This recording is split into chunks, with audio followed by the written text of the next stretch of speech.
બોલો સ્વામિનારાયણ ભગવાનની. કેમ ઠરી ગયા છો? બોલો લક્ષ્મીનારાયણ દેવની. સર્વાવતારી ઈષ્ટદેવ ભગવાન સ્વામિનારાયણ નિજ મંદિરમાં બિરાજતા વાલા વાલા ઘનશ્યામ મહારાજ આ દિવ્ય સભામાં આપ સૌને દર્શન આપી રહેલા એવા વડતાલ પીઠાધિપતિ 1008 રાકેશ પ્રસાદજી મહારાજ તથા સરસ મજાની કથા સંભળાવી રહેલા એવા અમારે શાસ્ત્રી નિત્ય સ્વરૂપ સ્વામી આદિ દેશ દેશથી પધારેલા દરેક મંચસ્થ સંતો, યજમાનો, વાલા ભક્તો, વાત થઈ.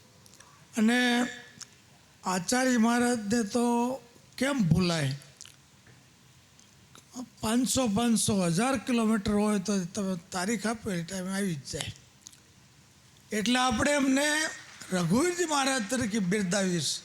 જેમ રઘુવીરજી મહારાજ બધાને સુખ આપતા એવી જ રીતે રાકેશ પ્રસાદજી મહારાજ સુખ આપી રહ્યા છે. એ આપણા ધનભાગ કહેવાય.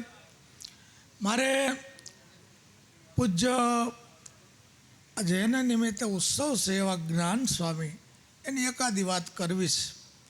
અમે આજથી 35 વર્ષ પહેલાં જેતપુરથી અમારા ગુરુધામમાં ગયા પછી આ બાજુ આવ્યા તો ઉત્તરસંડા હરિભક્તો કે એમને મંદિર બનાવી મૂર્તિ પધરાવી દીધું. તે મૂર્તિ પધરાવી બધા ભાવવાળા ભક્તો અને વિરસદવાળા જ્ઞાન સ્વામી એની ઉત્તરસંડાના હરિભક્તો પર પૂર્ણ કૃપા. અને રમણ કાકા પણ ઉત્તરસંડામાં જન્મ થયો અને જ્ઞાન સ્વામીના અનન્ય ભક્ત થયેલા. રમણ કાકાનું મંડળ ચાલે છે. ભલે હું કહું કોઈ કરોડાધિપતિ નથી પણ એટલા નિખાલસને ભાવિકવાળા ભક્તો છે જેમાં યજમાન પદું સ્વીકાર્યું છે કથાનું. હવે અમને ઉત્તરસંડા ખાંધલીના હરિભક્તો તેડાવ્યા, સ્વામી અણકોટ કરવા આવો. અમે 4-5 સંતો ગયા અણકોટ કરવા. અણકોટ તો પછી 8 વાગ્યા પછી શરૂ કરવાનું હોય, પહેલાં સવારની કથા થાય આરતી પછી. તે હું એક દી કથા કરતો હતો. કથા પૂરી થઈ, બધા ઉઠ્યા તો એક હરિભક્ત આવી મને કીધું, સ્વામી આ શિવા બાપા છે ને આગેવાન ભગત છે, આ મંદિર થયું ત્યારે શિવા બાપાએ પોતાની જમીન વેચી નાખી, ઢોર ઢાખર વેચી નાખ્યા અને તમામ પૈસા લાવીને સ્વામીના ચરણમાં મૂક્યા. સ્વામી બહુ રાજી થયા. શિવા તારી ઉપર બહુ રાજી થયો છું, અંતકાળે હું તને મહારાજને લઈને તેડવા આવીશ. આવું કોણ કહી શકે કે જેના નચો નસમાં ભગવાન સ્વામિનારાયણનો પાવર ભર્યો હોય? તો શિવા બાપા એવા ભક્ત હતા. અને એનો પરિવાર એ જે મંદિરમાં સેવા કરે આજે અબજોપતિ છે અને હજી સેવા કરે છે. માટે સંતને ઓળખવાને બહુ મોટી વાત છે. સ્વામીએ ફાળો કર્યો ખાંડલી મંદિર માટે 300 રૂપિયા થયા કેટલા.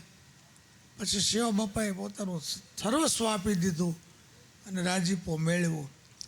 એમ જીવનમાં ક્યારેક જ તક મળતી હોય છે.